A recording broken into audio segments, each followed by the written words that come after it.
Les familles toxiques et l'organisation de meutes. Je suis Rilis, je suis thérapeute spécialisée dans le trauma de l'identité et la construction du concept de soi.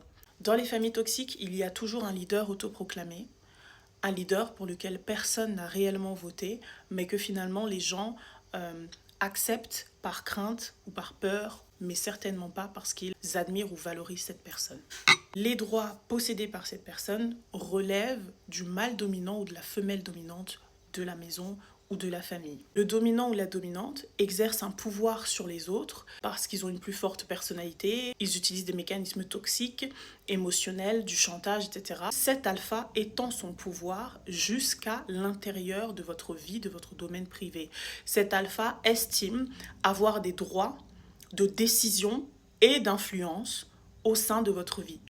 L'alpha n'attend pas que vous lui donniez le droit, l'alpha le prend et vous l'impose. Il part du principe que ça lui est dû.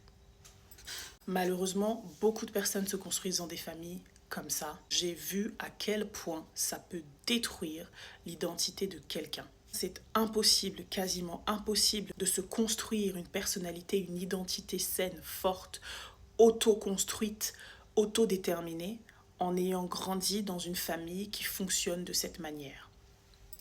Beaucoup de mes accompagnés, beaucoup de mes clients sont issus de ce type de famille et les dégâts que ça laisse sont inimaginables.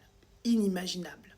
Si cette expérience fait partie de votre vie, si vous avez grandi dans une telle famille, je vous invite à vous abonner à ce compte TikTok.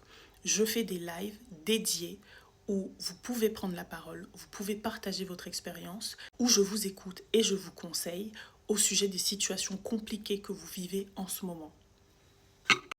Abonnez-vous et activez la cloche de notification pour ne pas rater les notifications live.